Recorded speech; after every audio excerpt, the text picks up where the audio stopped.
Hello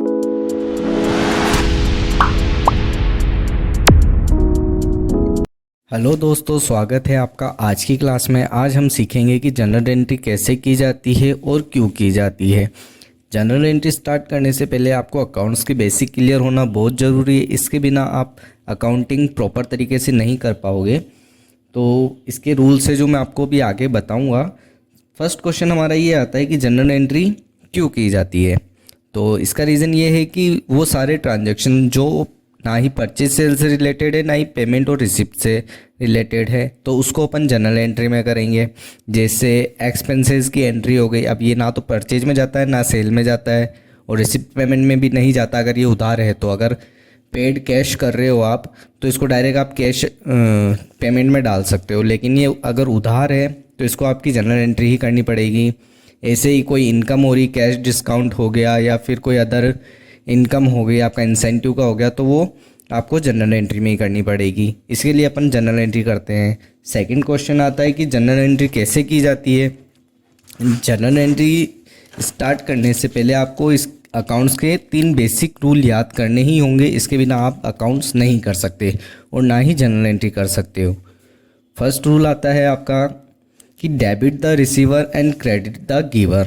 इसका मतलब ये होता है कि जिस भी अकाउंट में पैसे आ रहे हैं या वैल्यू आ रही है तो उसको तो अपन डेबिट करेंगे, और जिस अकाउंट से जा रहे हैं, कैश में जा रहे हैं, बाय बैंक जा रहे हैं या कोई पर्टिकुलर पर्सन के थ्रू जा रहे हैं, तो अपन उसको क्रेडिट कर देंगे।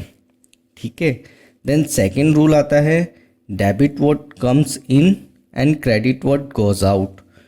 इसका मतलब ये है कि फर्म में किसी भी असेट्स या माल अपन परचेज करते हैं तो उसको अपन डेबिट ही करेंगे, और कोई अपनी लायबिलिटी खड़ी हो रही है या फिर कोई फर्म से कोई चीज़ जा रही है तो उसको अपन क्रेडिट करेंगे। थर्ड रूल आता है आपका debit all expenses and loss and credit all income and gain. सारे खर्चों को डेबिट करते हैं अपन और जितनी भी इनकम्स होती है वो क्रेडिट किएंगे।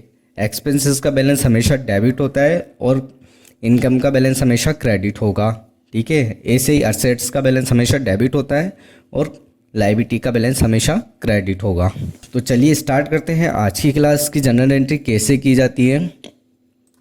सबसे पहले आप अपनी कंपनी ओपन कर लीजिए।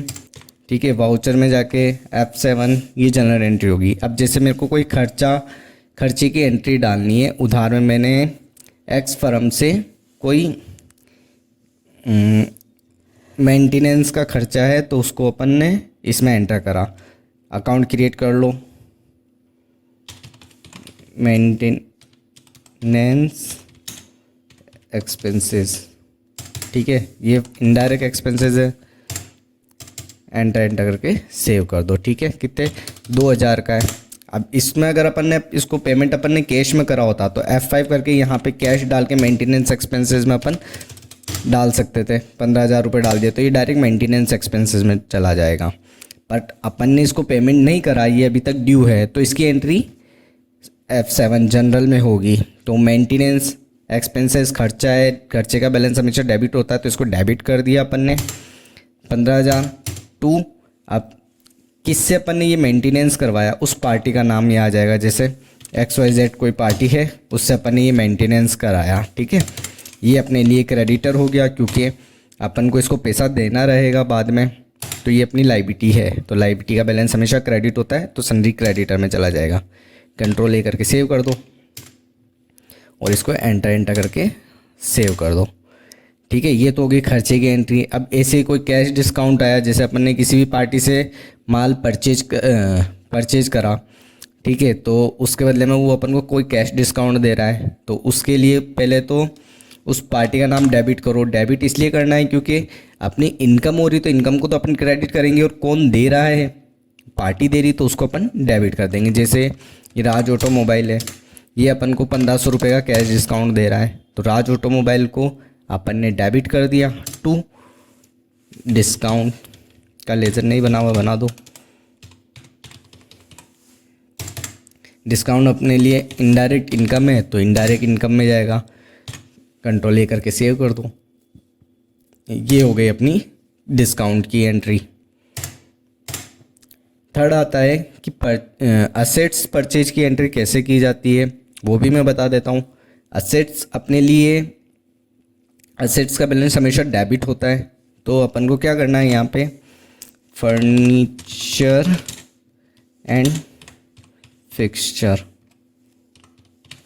आप कोई दूसरी असेट्स का नाम यहाँ पे लिख सकते हो, जैसे लैपटॉप परचेज करा या सिक्योरिटी कैमरे लगाए या कोई प्लॉट ज़मीन कुछ भी खरीदी, तो वो यहाँ पे नाम लिख सकते हो, ठीक है। अंडर जाएगा, ये फिक्स असेट्स होती है अपनी, तो फिक्स असेट्स में जाएगा, एंटर करके सेव कर दो, ठीक है। फर्नीचर अपन ने करा 50,000 का परचेज करा। 2, अगर कैश में परचेज करा है तो पेमेंट कर सकते हो आप डायरेक्ट यहाँ पे कैश में जाके, नहीं करा तो F7 करके furniture account debit to, party का नाम लिख दो, जिस भी पार्टी, XYZ पार्टी हो गई, ठीक है। यहाँ पे 50,000। बस इस तरह से आप जनरल एंट्री भी कर सकते हो। क्लास पसंद आई हो तो लाइक ज़रूर कर दो। Thank you so much.